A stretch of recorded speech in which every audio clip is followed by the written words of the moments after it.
dear students, this is part 3 video of tenses. In part 2 video, I already discussed about present indefinite tense and present continuous tense. In this video, I am going to discuss about present perfect tense and present perfect continuous tense. Now, let's start the video. Namaskar ছাত্র-ছাত্রী সকল, এইটো ভিডিওত আমি present perfect tense আৰু present continuous টেন্সৰ বিষয়ে আলোচনা কৰিম। গতিকে ভিডিওটো আৰম্ভ কৰো। ইয়াত কিছুমান সেন্টেন্স তোমালোকক মই এক্সাম্পল হিচাপে দিছো। সেন্টেন্স কেইটা মন দিবা। I have finished my homework. He has eaten an apple. You have written a letter. They have gone just now. এই সেন্টেন্স বিলাকৰ অসমীয়া অৰ্থটো মই কৈ দিছো, তোমালোকে শুনিবা। I have finished my homework. মই মোৰ হোমৱৰ্ক শেষ কৰিলো। He has eaten an apple. তেওঁ বাহি এটা আপেল খালে। You have written a letter. তুমি এখন চিঠি লিখিলা। They have gone just now. তেওঁলোক এইমাত্ৰ গ'ল। এই গোটেই সেন্টেন্স বিলাকৰ অৰ্থকেইটা কেনেকুৱা যে কামটো এইমাত্ৰ শেষ হ'ল। যেনে I have finished my homework. মই হোমৱৰ্ক শেষ কৰিলো। এইমাত্ৰ শেষ হ'ল মানে কাম কৰা হোমৱৰ্ক কৰা কামটো শেষ হৈ গ'ল। আৰু সেকেন্ড সেন্টেন্সটোত চাবা he has eaten an apple. তেওঁ এটা আপেল খালে মানে আপেল খোৱা কামটো হৈ গ'ল। আপেল খালে। নে তাৰ পিছৰ সেন্টেন্সটোত you have written a letter. তুমি এখন চিঠি লিখিলা মানে লিখা কামটো হৈ গ'ল। আৰু লাষ্টৰ সেন্টেন্সটোতো just now দিয়াই আছে যে they have gone just now. তেওঁলোক এইমাত্ৰ গ'ল। তাৰ মানে গোটেই কেইটা সেন্টেন্সৰ কামটো কৰা এইমাত্ৰ শেষ হ'ল। কিন্তু কামটো কৰি যে অতীত হৈ গৈছে তেনেকুৱা নহয়, বহুত আগতেই যে শেষ হৈছে তেনেকুৱা নহয় যে কামটো এইমাত্ৰ শেষ হ'ল আৰু কামটো কিন্তু চলিও থকা নাই, শেষ হৈছে মাত্ৰ। সো এনেকুৱা ধৰণৰ সেন্টেন্সত আমি প্ৰেজেন্ট পাৰফেক্ট টেন্স ব্যৱহাৰ কৰিব লাগে। এতিয়া মই সেন্টেন্সবোৰৰ ষ্ট্ৰাকচাৰখিনি তোমালোকৰ আগত ডিসকাস কৰিম। তোমালোকে ভিডিওটো চাই যোৱা। Now, in the first sentence, I have finished my homework. I is subject. Subject is followed by have verb. Then verb 3 form of the main verb of sentence. What is the main verb? Finish is the main verb of this sentence. So, we use the verb 3 form of finish, which is finished. Then object. গতিকে বাক্যটোত কি পালো আমি structure? First পালো subject, তাৰ পিছত have verb বহিছে, তাৰ পিছত বাক্যটোৰ মেইন ভাৰ্বৰ verb 3 form অৰ্থাৎ past participle form বহিছে, তাৰ পিছত object বহিছে। ঠিক তেনেদৰে সেকেন্ড সেন্টেন্সত he is subject, then have or has. হিৰ লগত have নহয়, সেই কাৰণে has হৈছে। তাৰ পিছত মেইন ভাৰ্বৰ verb 3 form eaten, তাৰ পিছত object an apple. In the third sentence, you is subject, then have verb is used, then verb 3 form of the main verb write, which is written, then object a letter. In the fourth sentence also, they is subject, then have verb, then verb 3 form of the main verb go, which is gone, and then just now is added, but just now is not object. তাৰ মানে আমি কি বুজি পালো যে present perfect টেন্সৰ সেন্টেন্সবোৰ arrange কৰোতে first আমি কি লিখিব লাগিব? সাবজেক্ট লিখিব লাগিব। তাৰ পিছত সাবজেক্ট অনুসৰি have verb বহুৱাব লাগিব প্ৰেজেন্ট ফৰ্মত। যেনে have বহিছে আইৰ লগত, হিৰ লগত কিন্তু has বহিছে কাৰণ থাৰ্ড পাৰসন সিঙ্গুলাৰ নাম্বাৰৰ লগত have নবহি has বহে। তাৰ পিছত কি বহিছে? verb 3 form of the main verb. Main ভাৰ্বৰ verb 3 form মানে past participle form বহিছে আৰু তাৰ পিছত object বহিছে। কিন্তু কিছুমান সেন্টেন্সত কেতিয়াবা object নাথাকে। গতিকে আমি স্ট্ৰাকচাৰটো কি পালো? প্ৰেজেন্ট পাৰফেক্ট টেন্সৰ subject plus have oblique has plus verb 3 form of main verb plus object. এবাৰ আমি ভাৰ্বৰ কনজুগেশ্যন কৰিম। তাৰ মানে পাৰসন আৰু নাম্বাৰ অনুসৰি প্ৰেজেন্ট পাৰফেক্ট টেন্সত আমি ভাৰ্ব বহুৱাম। মই সি ভাৰ্ব লৈছো।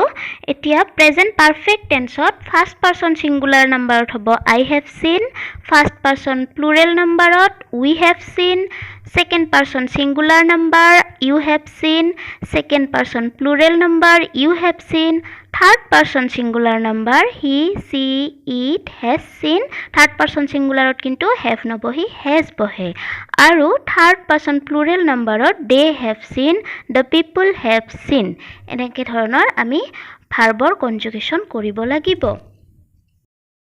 তোমালোকৰ যিসকল ছাত্ৰ ছাত্ৰীয়ে এইখন প্ৰথম দেখিছা তোমালোকে হয়তো ভাবিছা যে এইখন কিয় কৰিব লাগে তাৰ মানে আমি যদি প্ৰেজেন্ট পাৰফেক্ট টেন্সত বাক্য লিখিব লাগে যেনে মই দেখিলো তেতিয়া আমি কি লিখিম I have seen যদি তোমালোকে দেখিলা হয় তেতিয়া কি হ'ব you have seen আমি দেখিলো we have seen এনেকে আমি ভাৰ্ব বিলাক বহুৱাব পাৰো বিভিন্ন পাৰ্সন আৰু নাম্বাৰ অনুসৰি এইবাৰ আমি বি ভাৰ্বৰ কনজুগেশ্যনখন চাই লম প্ৰেজেন্ট পাৰফেক্ট টেন্সত হা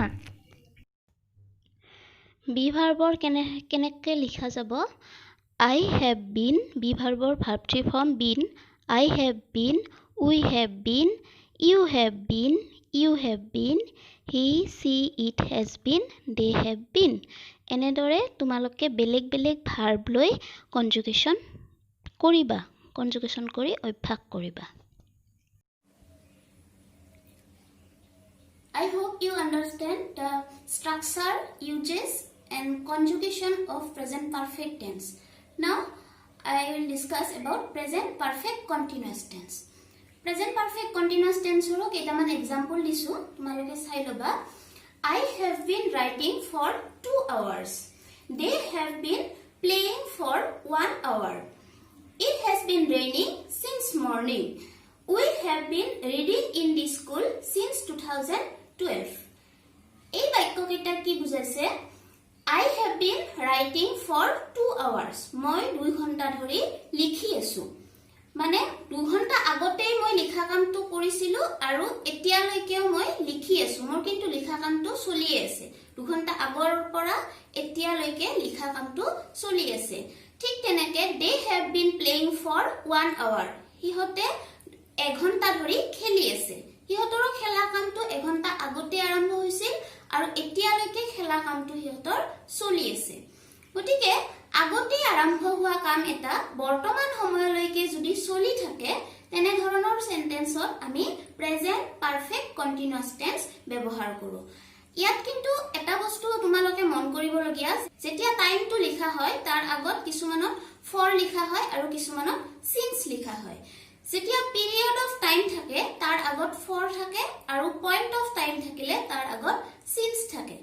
পিৰিয়ড অফ টাইম মানে সময়টো কিমান ঘণ্টা দিন মাহ সপ্তাহ এনেকুৱা ধৰি যদি দিয়া থাকে তেতিয়া ফৰ ব্যৱহাৰ হয় আৰু পইণ্ট অফ টাইম মানে টাইমটো ঠিক পইণ্ট আউট কৰি দিয়া থাকে যে অমুক বজাৰ পৰা 7 বজাৰ পৰা ৰাতিপুৱাৰ পৰা সোমবাৰৰ পৰা এনেকে যদি টাইমটো লিখি দিয়া থাকে পইণ্ট আউট কৰি দিয়া থাকে তেতিয়া তাৰ আগত কিন্তু সিন্স বহে গতিকে এনে ধৰণে আমি প্ৰেজেন্ট পাৰফেক্ট কন্টিনিউয়াস টেন্স ব্যৱহাৰ কৰো এই সেন্টেন্সৰ স্ট্ৰাকচাৰ আৰু কনজুগেশ্যন মই আলোচনা কৰিম তোমালোকে চাই যোৱা ফাৰ্স্ট এক্সাম্পলটো চাবা I have been writing for 2 hours first I তাৰপিছত have তাৰপিছত been তাৰপিছত মেইন ভাৰ্ব write তাৰপিছত মেইন ভাৰ্বত ing writing সেকেন্ড সেন্টেন্সটো আমি তেনেকৈ লিখিছো they have been playing for 1 hour first লিখিছো they তাৰপিছত have তাৰপিছত been তাৰপিছত মেইন ভাৰ্ব play প্লেৰ পিছত ing playing তাৰপিছত for 1 hour ঠিক তেনেকৈ 3 number সেন্টেন্সটো it has been raining it to subject হিচাপত বহিছে তাৰপিছত has বহিছে it to third person singular number সেইকাৰণে itor লগত have নবহি has বহে তাৰপিছত been বি ভাৰ্বৰ ভাৰ্ব থ্ৰী ফৰ্ম been তাৰপিছত rain to verb আৰু rainৰ লগত ing raining 4 নম্বৰ সেন্টেন্সটো একেই we to subject উইৰ পিছত have verb তাৰপিছত been তাৰ পিছত ৰিড টু মেইন ভাৰ্ব আৰু ৰিডৰ লগত আইএনজি বহিছে গতিকে আমি ইয়াৰ পৰা ষ্ট্ৰাকচাৰটো উলিয়াই ল'ম প্ৰেজেন্ট পাৰফেক্ট কন্টিনিউয়াছ টেন্সৰ ষ্ট্ৰাকচাৰটো কি হ'ব ফাৰ্স্ট সাবজেক্ট বহিব তাৰ পিছত হেভ ভাৰ্ব বহিব হেভ অবলিক হেজ কেতিয়াবা হেজো হয় কেতিয়াবা মানে থাৰ্ড সাবজেক্ট যদি থাৰ্ড পাৰসন সিঙ্গুলাৰ নাম্বাৰ হয় তেতিয়া হেভৰ হলনি হেজ হয় next been plus main verb plus ING subject plus have oblique has plus been plus main verb plus ing plus object ইয়াত object কেতিয়াবা থাকে কেতিয়াবা নাথাকে আৰু হেখৰ ফালে কি থাকে since বা for দি এটা টাইম লিখি দিয়া থাকে গতিকে এইটো হৈছে স্ট্ৰাকচাৰ এতিয়া এই স্ট্ৰাকচাৰ মতে আমি প্ৰেজেন্ট পাৰফেক্ট কন্টিনিউয়াছ টেন্সৰ কনজুগেশ্যন কৰিম কনজুগেশ্যনত চাই লোৱা মই do verb লৈছো do verbৰ first person singular number I have been doing first person plural number we have been doing second person singular number you have been doing second person plural number you have been doing third person singular number he she or it or বেলেগ কিবা থাকিব পাৰে has been doing আৰু third person plural number they have been doing ঠিক তেনেকে আমি be verb লৈ পেলাই প্ৰেজেন্ট পাৰফেক্ট কন্টিনিউয়াছ টেন্সৰ কনজুগেশ্যন কৰিম I have been being we have been being you have been being you have been being he she it has been being they have been being এতিয়া তোমালোকে বেলেগ verb লৈ পেলাই এই টেন্সৰ present perfect কন্টিনিউয়াছ টেন্সৰ কনজুগেশ্যন কৰাৰ অভ্যাস কৰিবা এতিয়া চাবা মই কেইটামান সেন্টেন্স লৈছো ইয়াত সেন্টেন্সত ভাৰ্ববোৰ ব্ৰেকেটত দিয়া আছে আৰু ভাৰ্ববিলাক আমি টেন্স অনুসৰি সাইট অনুসৰি বহুৱাব লাগে ফাৰ্স্ট সেন্টেন্সটোত দিছে he do the sum just now এতিয়া আমাৰ প্ৰথম কাম হ'ব যে আমি সেন্টেন্সটো কি টেন্সত আছে উলিয়াব লাগে যে কি টেন্সত আছে যেহেতু just now শব্দটো আছে মানে এই মাত্ৰ কৰা বুজাইছে গতিকে টেন্সটো কি হ'ব প্ৰেজেন্ট পাৰফেক্ট টেন্স ইয়াত আমি কি বহুৱাম স্ট্ৰাকচাৰ অনুসৰি যেহেতু সাবজেক্ট আছে হিৰ লগত has বহিব do verb দিয়া আছে গতিকে do verbৰ verb 3 ফৰ্ম done বহিব do did done গতিকে কি হ'ব বাক্যটো he has done the sum just now second sentence to chaba they read their lessons for 2 hours এতিয়া ইয়াত আমি কেনেকে উলিয়াম যে বাক্যটো কি টেন্সত আছে পিছফালে বাক্যটোত আছে for 2 hours 2 ঘণ্টা ধৰি গতিকে কি হ'ব 2 ঘণ্টা ধৰি কামটো কৰি আছে আগত 2 ঘণ্টা আগতে আৰম্ভ হৈছিল এতিয়াও কামটো চলি আছে গতিকে এইটো হ'ব প্ৰেজেন্ট পাৰফেক্ট কন্টিনিউয়াছ টেন্স এতিয়া সাবজেক্ট কি দিয়া আছে দেৰ লগত কি হ'ব দে সাবজেক্ট আহিল স্ট্ৰাকচাৰ অনুসৰি সাবজেক্টৰ পিছত হেভ ভাৰ্ব আহিল দে হেভ তাৰ পিছত এটা বিন আহিব they have been read main verb আছে ৰিড গতিকে ৰিডৰ লগত আইএনজি হ'ব ৰিডিং তে কি হ'ব they have been reading their lessons for 2 hours এতিয়া তোমালোকে ভাবিবা যে দে হেভ বিন কৰ পৰা আহিল এইটো হল প্ৰেজেন্ট পাৰফেক্ট কন্টিনিউয়াছ টেন্সৰ স্ট্ৰাকচাৰ মতে আহিল number 3 we live in Borpeta since 2015 since 2015 মানে 2015 ৰ পৰা এতিয়া 2015 ৰ পৰা কি হৈ আছে বাক্যটোত কি বুজাইছে we live in Borpeta গতিকে আমি বৰপেটাত বাস কৰি আছো হ'ব গতিকে এইটো সেন্টেন্স কি হ'ব প্ৰেজেন্ট পাৰফেক্ট কন্টিনিউয়াছ টেন্সত হ'ব যেহেতু since 2015 টো আছে গতিকে আমাৰ সাবজেক্ট দিয়া আছে we লগত have verb আহিল we have তাৰ পিছত been আহিব তাৰ পিছত মেইন ভাৰ্ব যেহেতু live আছে liveৰ লগত ing living এইটোত চাই লবা বহুতে স্পেলিংটো ভুল কৰা live টো নোহোৱা হৈ যায় পিছফালে এটা থাকিলে ing বহুৱাতে টো নোহোৱা হৈ যায় গতিকে এই স্পেলিংটো ভুল নকৰিবা we have been living in Borpeta since 2015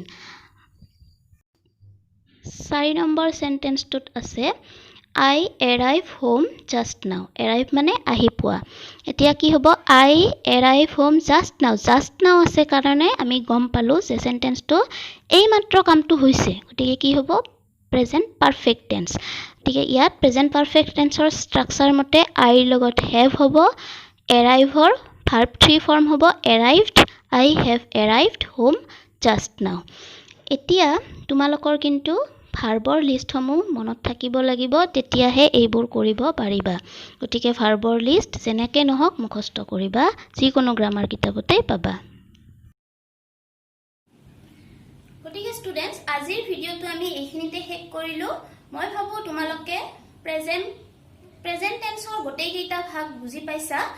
এতিয়া এইখিনি অভ্যাস কৰিবা, বেলেগ বেলেগ ভাৰ্ব লৈ কনজুগেশ্যন লিখিবা। আৰু এটা কথা যে যিখন ভাৰ্বৰ লিষ্ট থাকে, যিকোনো গ্ৰামাৰৰ কিতাপতে তোমালোকে ভাৰ্বৰ লিষ্ট পাবা। সেই ভাৰ্বৰ লিষ্টবোৰত প্ৰেজেণ্ট, পাষ্ট আৰু পাষ্ট পাৰ্টিচিপল ফৰ্মবোৰ দিয়া থাকে, সেইখিনি তোমালোকে কিন্তু মুখস্থ কৰিবা।